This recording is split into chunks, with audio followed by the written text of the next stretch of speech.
বাড্ডা থানা মামলার নাম্বার 7/10/2017। এই মামলার যে ভিকটিম ছিলেন সাকিরা খাতুন সুমা, তার স্বামী মনির হোসেন গত 7/10/2017 তারিখ দুপুর 6/10/2017 তারিখ দুপুর 1টা 30 ঘটিকার সময় পারিবারিক কলহের কারণে তার স্ত্রী সাকিরা খাতুন সুমাকে ধারালো ছুরি দিয়ে জবাই করে হত্যা করেন।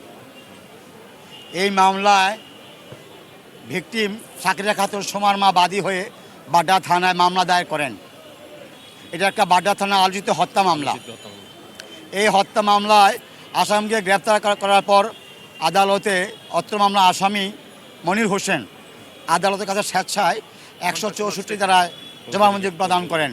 জবানবন্দিতে আদালত বলেন, এই আসামি পারিবারিক কলহের কারণে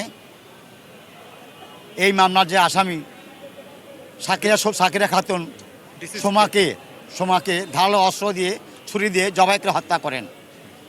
এই মামলার বাদী থানায় মামলা করার পর আসামি গ্রেপ্তার করা হয়। এই পুলিশ দীর্ঘ তদন্তের পর আদালতের চার্জশিট দাখিল করেন। আদালত এই আসামির বিরুদ্ধে 2018 সালে চার্জ গঠন করেন।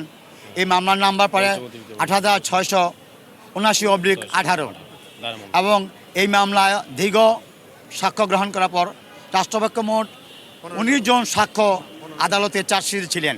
তো রাষ্ট্রপক্ষ দীর্ঘ 2017 থেকে আজকে 2026 সাল পর্যন্ত মোট 15 জন সাক্ষ্য প্রদান করেন। এই মামলায় বাদী ভিকটিম সুমার মা এবং এই মামলার ভিকটিম যে ছিল সাকিরা খাতুন সুমা, তার একমাত্র কন্যা জান্নাতুল ফেরদৌসী মারিয়া এই মামলায় তার মাকে হত্যাকাণ্ডের বিষয়ে আদালতে সুন্দরভাবে বক্তব্য দেন এবং সে বলেন, আমার মাকে আমার বাবা মনির হোসেন ধারালো ছুরিয়ে দিয়ে প্রকাশ্য দিবালোকে জবাই করে হত্যা করেন। আমি আমার মায়ের কঠোর শাস্তি যাপন করি আসামির বিরুদ্ধে। রাষ্ট্রপক্ষ তার পর্যবেক্ষণে বলেন, এই মামলার বিজ্ঞ বিচারক মহানগর 6ষ্ঠ আদালতের অতিরিক্ত বিচারক জনাব সাদিকিন হাবিব বাপ্পি বলেন, এই আসামি তার স্ত্রীকে প্রকাশ্য দিবালোকে ধারালো অস্ত্র দিয়ে জবাই করে হত্যা করেন। বিভিন্ন সাক্ষী, পুলিশ প্রতিবেদন, এই মামলার শ্রোতাল রিপোর্ট এবং আসামির 164 ধারা জবানবন্দি সহ আদালত পর্যালোচনা করে এই মামলার আসামিকে বাংলাদেশ দণ্ডবিধির 302 ধারায় তাকে মৃত্যুদণ্ড ঘোষণা করেন। তাকে মৃত্যুদণ্ড ঘোষণার পাশাপাশি তাকে 1 লক্ষ টাকা অর্থদণ্ড প্রদান করেন।